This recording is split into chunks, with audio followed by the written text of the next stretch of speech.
Okay, get this. He tells me that he's only looking for a soulmate. And then he looks me straight up in the eye and he tells me that I am not his soulmate. And then we kissed.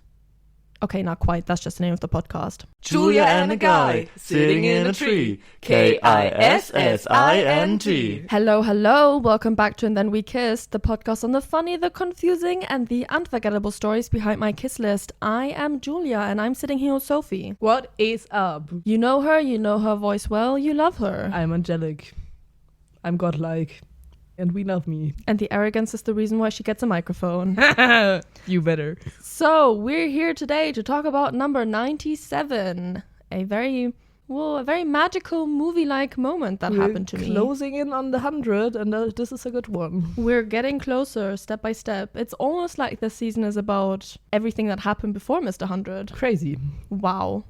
Yes, as always, guys, I need to put out a very quick reminder. So, just a disclaimer that we're not trying to make out anyone as the bad guy. There really is no right or wrong, and there's only my side of the story and how I remember it. And as always, we have changed some details to protect the privacy of everyone involved. And we're using nicknames, as you have noticed. That is correct, that is true. Number 97's nickname is Cringe Emoji. Which is quite long and quite literal because he used a lot of cringe emojis. Well, it's actually not that long. So actually, to be quite frank, the nickname is a bit longer, but we had to shorten it for privacy reasons. It was like an era. An era of long nicknames. Yeah. It was a thing, but now we're getting to shorter nicknames. So anyway, his nickname is Cringe Emoji, simply because he used a lot of cringe emojis. It might be his name because I forgot his name, and it might as well be his name. Oh, or like on his birth certificate. Oh yeah, birth certificate. Yeah. Okay, yeah, I'm good with that, honestly. No, we can make that work. Well, anyway, before we get in, Sophie, what fun little drink do you have for us today? I've got the classic White Monster today. Hell yeah. Don't ask me what it's supposed to taste like. It's White Monster flavored.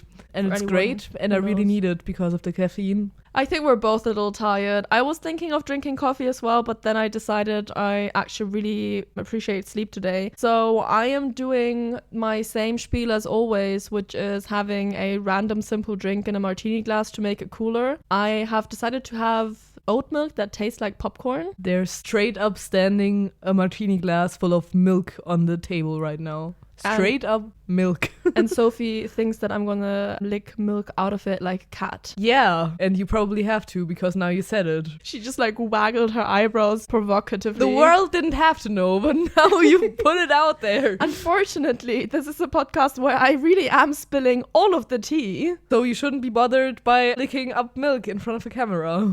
I have a video of you shooting milk out of your mouth. Yeah, you do.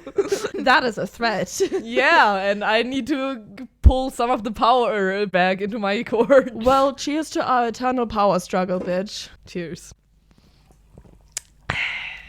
Honest to God, I still love this popcorn flavored oat milk. It's amazing. I needed that. Wait, okay, I need to do the licking.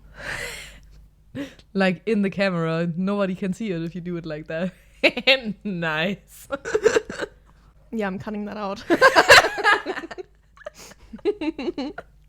Well, without further ado, here we are talking about Cringe Emoji, number 97. I think one of the most important things to know about this story is that while it did happen in my hoe phase, and it really only was one date, I can already tell you that there is a long build-up to this one date, because I actually saw him for the very first time years before we went on our date. It already sounds rom-com-y.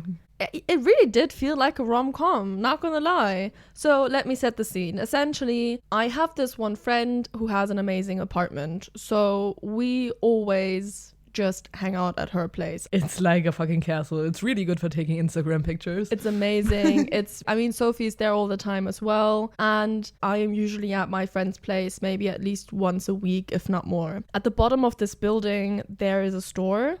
So this one time, years ago, I ring the doorbell, she lets me in, and I'm in the stairwell and I see this really, really cute guy in the hallway. I don't know why he's there. I figured out pretty quickly that he works in that store, and I'm guessing that behind the house there's maybe like trash or something, and that's why he was in the hallway. I see him and he like politely smiles at me, but he has the cutest smile I've ever seen. It's really kind of a YA novel smile. He's not my type, but I've seen him and I get it. And as luck would have it, I looked like shit.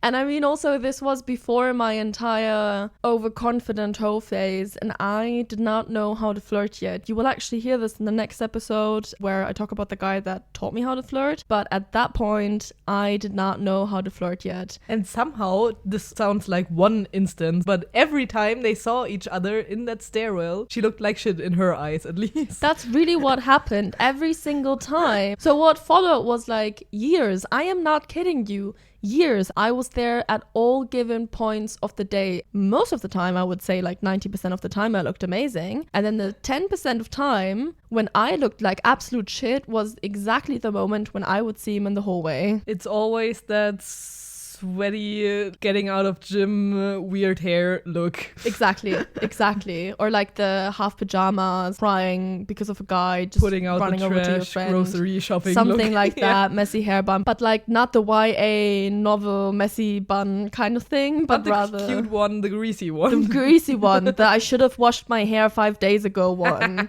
We all know that look, ladies. Yeah, we do.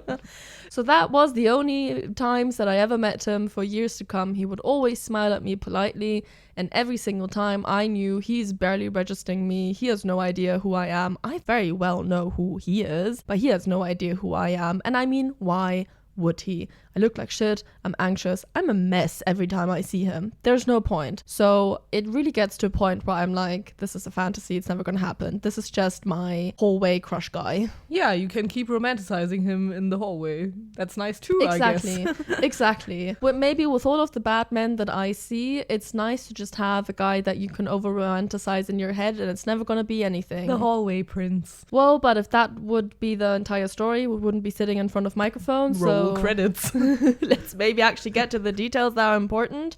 So this happens for a couple of years, and then there's this really fancy event where my friend and Sophie and I are going to. So as girls do it, we pack our things and we go over to hers, and we put on these really, really fancy dresses. Yeah, we got all dressed up. It was so pretty. It was really pretty. We were so pretty. It was so fun. It really was like a girl's moment. Totally. Had the music blasting, we're singing. And I'm just thinking, it would be so amazing if you were to see me, but I mean, how would that ever happen? So we go out to the back of the building because she has like a nicer wall in front of which you can take some pictures. Obviously, we have to take pictures for the gram. It's like rustic and with flowers and stuff. So Sophie's taking my picture and then I am posing. I think actually my friend went up to the apartment real quick in that exact moment. So we were alone, and as luck would have it, He walked by. he walked out of the building. He's standing there. The back of the building is a little bigger area, and there were already people there for like other reasons, and they were kind of watching us. And guys, I am not even kidding. I looked fucking amazing. I know I looked amazing. Really did. Like bodycon dress, I looked mwah, really did. so good.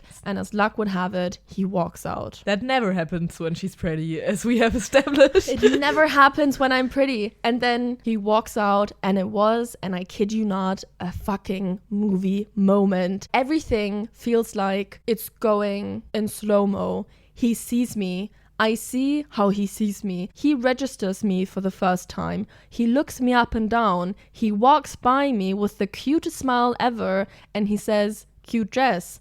And I don't know what happened to me in that moment. I was already in my hoe phase at that point, and I was overconfident, as we know. And usually I am never quick enough to actually think of anything in the moment. But in that exact moment, I just said, "Thanks, cute smile." And then he took her in his arms and kissed her. And we made love all night.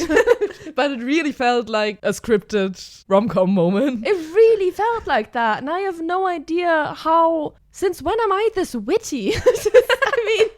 I will never forget this moment. Yeah, because although Julia wasn't her whole face, deep down she is a lover girl. I'm a lover girl deep down. So she loves those type of moments. What my heart wanted during this whole phase, but I was never able to give it to her.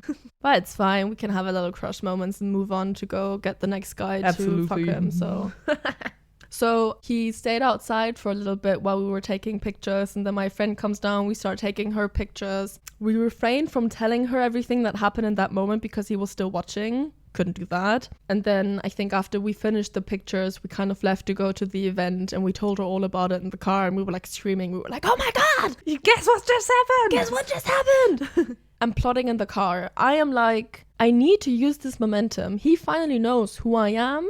And I need to make something happen out of this. So all of this happened on a Friday. And the entire weekend, we are plotting in the Casanovas chat. We were plotting. I was like, how do I get him my number? How do I get his number? Because I felt weird just walking into the store and being like, hello, do you have a red-haired guy with a cute smile that works here who might be interested in taking me out on a date? I don't think that works. She couldn't just wait up on him or something. That would have been creepy too, I guess. That would have been creepy as well. And then also, I wouldn't want anyone to show up at my work and like ask me out in front of my colleagues and my boss. Totally. That's like TMI maybe. I don't know how private he is with his work. I didn't want to do anything. And then I didn't know if he had a boyfriend or just a partner in general. I didn't want to overstep. And so I thought long and hard about this, but I knew that I couldn't let another couple of months pass in the hopes that he would next time see me looking all cute. And then maybe you're still remembering who I am. Good thing you didn't.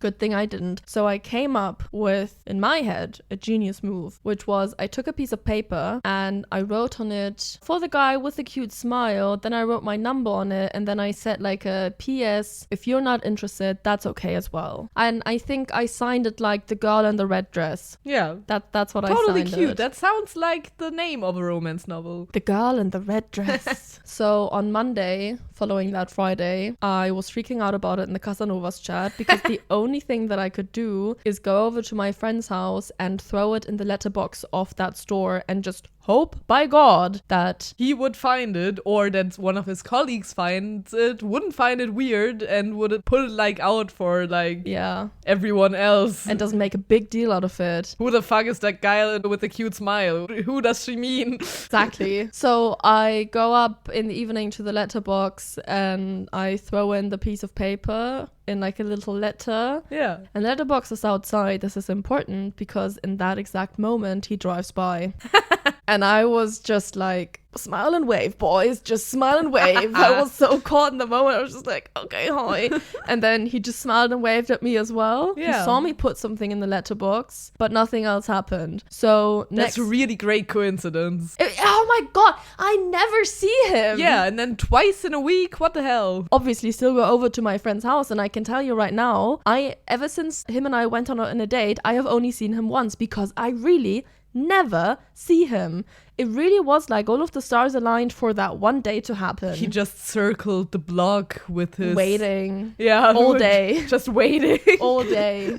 For you to show up again. Hopefully in the red dress again so he knows who I am. Exactly. I hang out with my friend and then I go back to my apartment, and at that point I had low-key forgotten what happened, which is good because before that I was freaking out. Better to forget the thing you were freaking out about than freaking out. And then next morning I am getting ready to leave the house and I was running late as always, and I look at my phone and I see a text message from him and I'm freaking out because it's like early in the morning. So really this is like one of the first things he did when he got to the store. Yeah. It was a very nice text message. I don't really remember what he said, but it was a very nice, like, nice of you to give me your number. Hi, hello, how are you doing? Something like that. And I screamed. I was like, oh my God. I texted into the group chat and I sent a screenshot and everyone was like freaking out in the group chat, and I texted him back and we started texting back and forth. Well, and I mean, what could have happened if not that? You guys have already heard this before. I got the ick from his texting. It's a running pattern. It's a thing. This time, the issue was his emoji usage. The use of emojis was questionable at best. Yeah, it was. He was using them like literally. Like no. Wasn't he like writing sun and put a sun emoji behind it? He was putting the sun emoji even when he was not mentioning the sun. Ah, nice. We love the sun, I guess. And he used a sunflower emoji emoji remarkably a lot. Damn. Remarkably frequently, there was a sunflower emoji. Do those people choose them like randomly? Is it for some people it's a sunflower emojis and for other people it's a skateboard? I feel like you would have vibes to use a skateboard emoji. Yeah, but like for what? No, but that's what I'm saying. I think there are people that want to use an emoji to kind of fluff up their message, because not everyone wants to like text like a dad like I do, and then they don't really know what emoji to put, and so they have like their one standard emoji or maybe two that they put at the end of the sentence to kind of put something there, but they don't know what. So it's like a sunflower emoji, because I have a friend who uses the pink flower emoji randomly. Yeah, just decorate their message. Decorating Okay, it. But in this case, Julia got annoyed by it. Of course, he's a man, he used emojis, he texted me at all, I got annoyed. Yeah. It's a thing. Completely fair. Is it though? I don't know. It is. But I could still see that he was putting in effort nonetheless. And so, I don't know. Cringe emojis, hin oder her, as we say in German. At that point, I just decided I still really wanted to see him. So we very quickly find a date that we could meet up. I think we even met up during that week. Yeah, same week. And I was really looking forward to that date. And the day shows up, and it is a really remarkably sunny day. It's that part of the year where you're not entirely certain if you're going to have a sunny day. So when you do, you're really grateful and you savor every single moment. Yeah. So we meet up.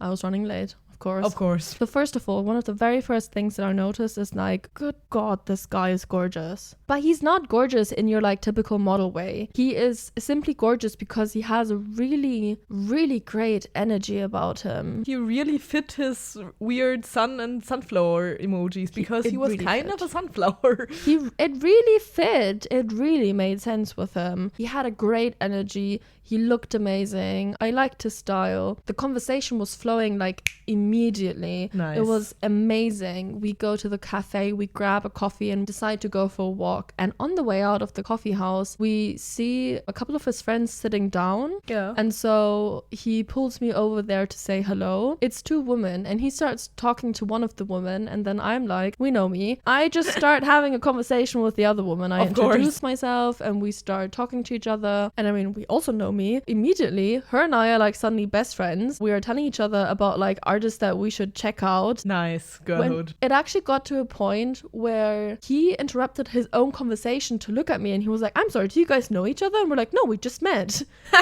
Cute. It was very fun. We grab our coffees, we go for a walk. It's really nice. It's really amazing. It turns out that before he started working at the store, he actually used to work for the company where my dad worked as well. I mean, it's a big company, but nonetheless, it kind of felt like this story is so full of huge coincidences that shouldn't be real. Yeah, like stars aligning Yeah. kind of thing. And I mean, considering that the energy was flowing, I don't know, it just felt like sparks was flying, honestly. I felt really comfortable with him. And my crush was for sure getting bigger and bigger. And I really started during our walk to build up this entire fantasy of like, imagine what a cute meetup story this would be if we were to like get into a relationship. Yeah. I always get ahead of myself. That's we know so cheesy, this. but yeah. But like, how could you not in that moment? Yeah, and we know you. It totally fits. Even if I don't know if I want him to be my boyfriend, I'm just kind of like, but imagine, this is such a cute story. And you guys remember Philippe? Yeah, but as soon as the crush train leaves the station, you can't really stop it. No, you can't. Just full on crush right there. We finish our coffee and we're still walking around a little aimlessly, but we're getting somewhere. We decided to go to this like cafe bar thing. So while we're walking there,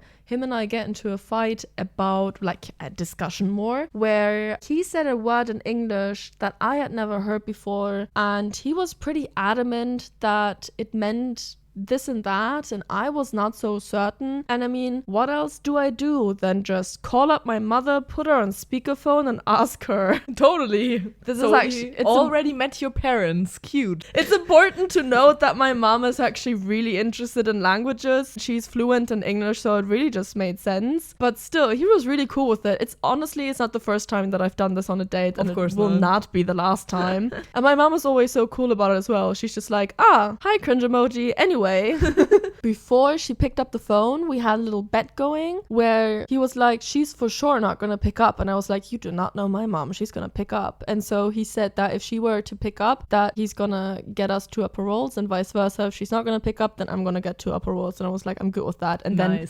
exactly in the moment where we said bet on, she picked up and I was like, ha ha ha.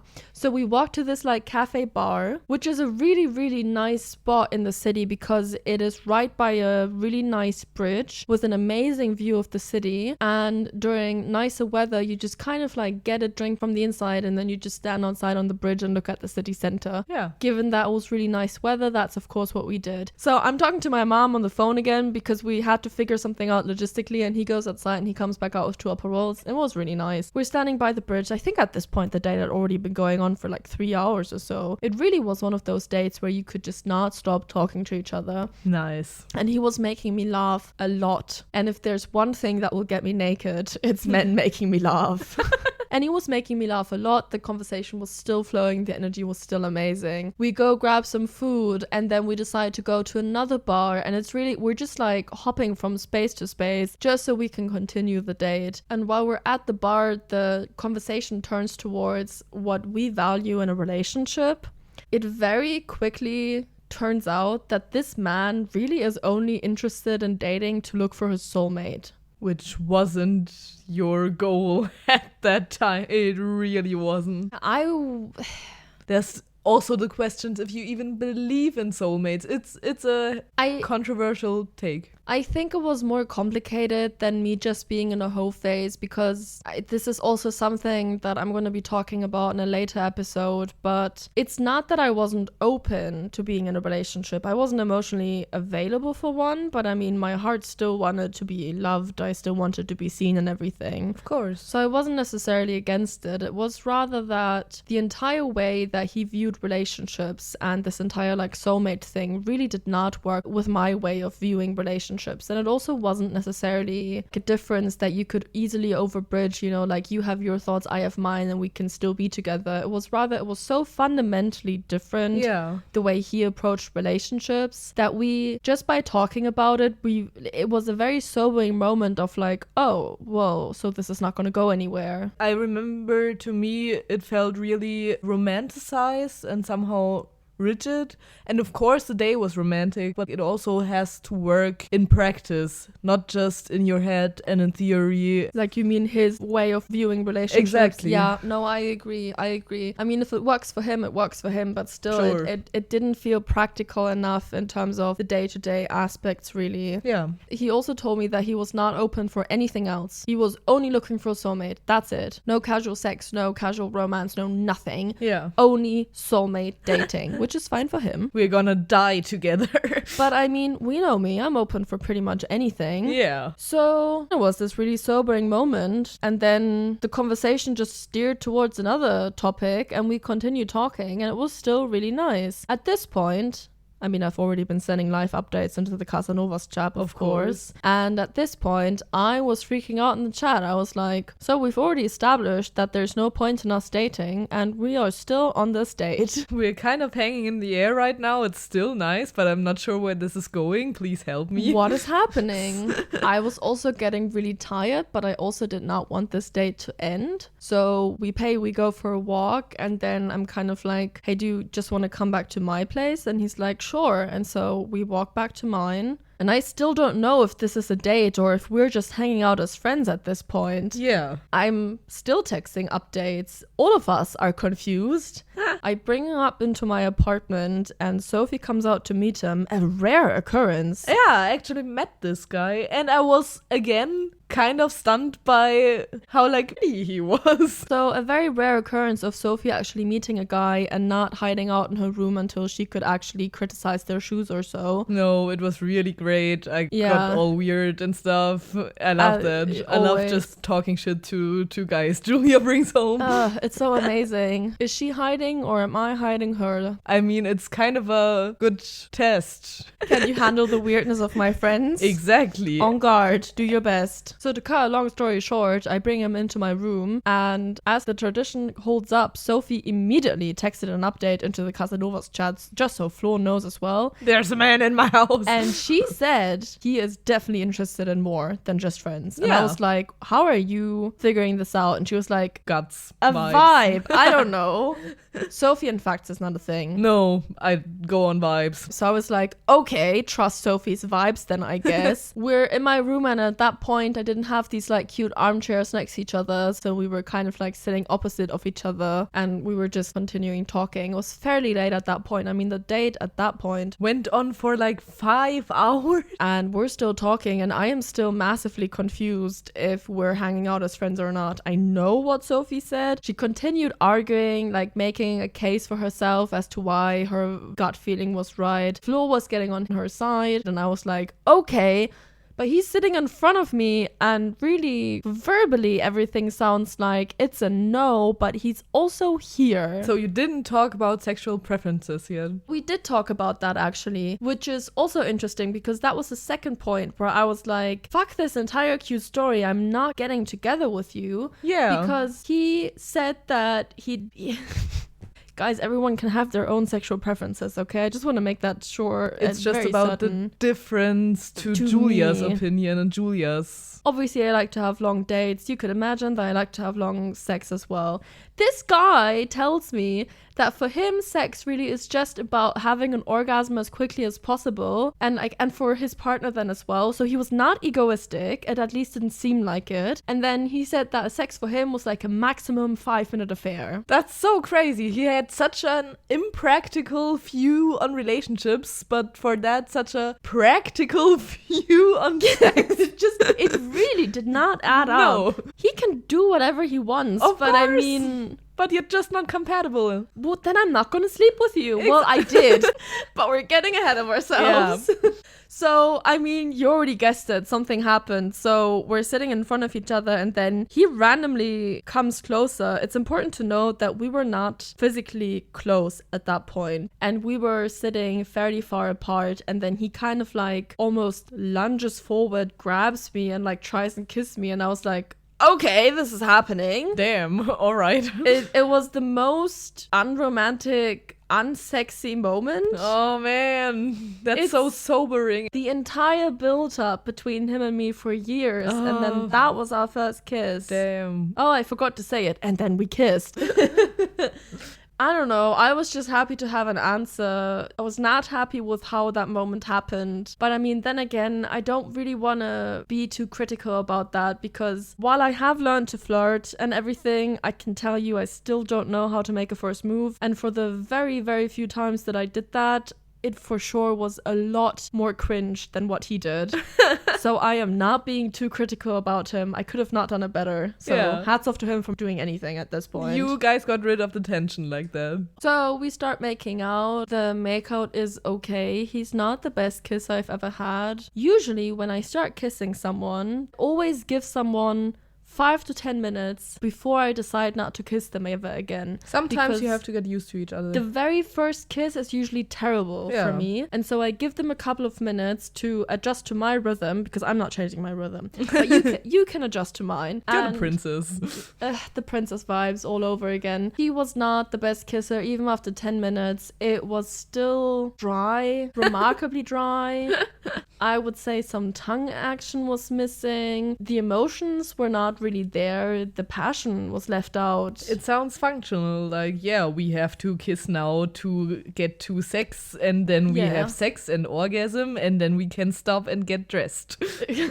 And then we have done the sex. The kissing wasn't too bad. It just wasn't the best ever. He carried me over to my bed and we did the sex. Apparently I could have probably timed him. I think it was 5 minutes. Nice. Efficient. I don't know what I was expecting. Macher, as you would say in German. Right on schedule. Deutsche Bahn could never. I don't know what I was expecting. I think honestly the only reason why I slept with him was to get it out of my system. I mean, the build-up had been for years. Yeah, I think that's fair. I had to get it out of my system. I had to have the sobering effect of you did it and you're like, well, what were you expecting? I couldn't just trust his words. You would have been just left wondering. Yeah. if it could have been good because everything else was so great. Well, it's almost like a very passionate person collided with a very functional person. Yeah. It was still nice. We cuddled a little. Don't know how to phrase this, except for the passion was missing in the cuddling. It also felt very functional. Damn. It was getting late, and so we decided to just call it a night. And then while he was leaving, he said, "Thank you for a great time, we'll text." And I said, "Yeah, we'll text." And I think it was very clear for the both of us that neither was gonna text the other person. And that is actually exactly what happened. We never texted again. And I am honestly so okay with that. And that's also one of the big reasons why I really wanted to talk about him, because I have talked about the guys that really pushed my boundaries, the guys that were stupid. I've talked about one great guy, but in the grand scheme of this entire season, you will hear more crash outs than you will hear about the wonderful guys, which simply is because the wonderful guys don't make for a great story. Yeah. And my whole face obviously had a lot of emotional fallout that were really, really quite a lot to handle. And Cringe Emoji was one of the guys that was very much towards the end of my whole phase. And I will talk about this in another episode later on. But at that point in time, I was very slowly starting to get emotionally exhausted. Yeah. And having something with someone that just very quickly, without any drama whatsoever, just end very politely. It was nice. Totally sobering. There was no pining and yearning and confusion. It was just over. I had my magic moment. Yeah. And then it was a very black and white, clear-cut thing of we're not compatible. So it really was also not easy for me to just continue to yearn. Yeah. And then a couple of months later, I saw him again and we talked for a second. We were very nice to each other. It was one of those like, "Oh yeah, I've been very busy lately." And I said, no worries. I've been the same. And we hugged and it was just no hard feelings, no drama. It was like Cinderella, but without the weird foot fetish stuff the next day. What? She got her ball and her pretty dress and the dance with the prince. And he got the foot? It was like Cinderella, but without the shoe search shit. The prince just let it go and Cinderella also just let it go. They just had a great evening. Oh, well, I guess I'll just buy a new shoe. Exactly. Interesting. I've never thought about it from the foot fetish perspective. Childhood ruined, I guess. Exactly. Shall we talk about red flags, mine and his? Do you have any red flags for the Mr. Not guy? really. I don't really have any hard feelings towards him, which has gotta mean something because I love hating on the guys. But I really don't this time. It's completely fine. I'm over him as well because there is guys in Julia's past I have some hard feelings for. But he's not one of them. He's not one of them. I will say, I think one red flag that I did see, if you are gonna kiss someone, I still think you should ask for it. I've done the same mistake, so I'm not saying like this is a massive, massive red flag. I'm just saying, learn from it. If there's really no build up to it, you're not physically closer, there had been no non-verbal confirmation, you at least need to get verbal confirmation. That's true. That's the one thing that I would say. And then I do think maybe for his own sake, he should have maybe not slept with me if he's only looking for a soulmate. But then again, I don't know if, that was like a thing. He also didn't sound like you would put a lot of emotion or drama into sex. He told me that sex usually, not the sex part itself, but he wasn't a guy for casual sex. Yeah. That it did mean something to him. That's why he was only looking for a soulmate and not open for anything else. I get it. And that's why I was confused that we did sleep with each other. Oh, and that fair. is where I question if he really made sure to look out for himself. But then I don't know what the repercussions were for him, so... Yeah, and that's also his responsibility. He's an adult, and as far as we know, he handled it but that's exactly what gracefully. I'm saying. It was his responsibility, and he maybe dropped the ball on that, and that was maybe then a red flag. That's what I'm saying. Sure. Do we consider me to have any red flags in this thing? There are a lot of red flags with me, but... No, you're perfect. No, you do have red flags, but not in that specific scenario. I can't think of any as well. Guys, if you think I had a red flag in this scenario, please leave a comment. Yeah, absolutely. I want to learn whenever possible. Yeah.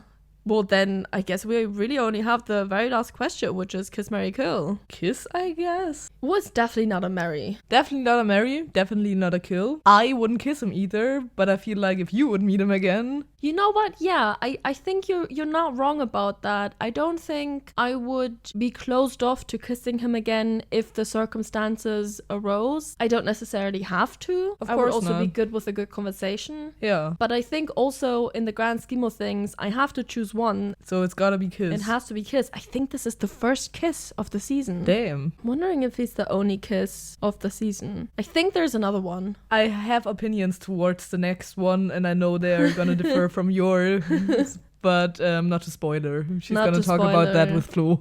Well, I guess that was my thoughts and feelings regarding Cringe Emoji number 97. Thank you so much for listening. Nice. In 2 weeks' time, Flo will be back, and I mean, I already teased it earlier, but I'm gonna say it again. Him and I are actually gonna talk about the guy that taught me how to flirt and essentially got this entire whole phase going. It was still a car crash, mind you, but still. It was such a car crash. It's a multi-layered story for sure, so just make sure you're gonna tune in for that one. Absolutely. If you're interested in following me on my socials, I sometimes post the cringiest pictures of Sophie. So be sure to hit follow. It's all linked in the description box. And until then, go make your own movie moment. Kiss someone with the most unpassionate kissing technique ever. Please and then don't. report back to me with the details. Yeah. I mean, please do kiss someone, but like with a little passion. You can more passion, more energy, more energy, More footwork. more footwork, more passion. Okay, let's wrap this up. Okay, just Bye.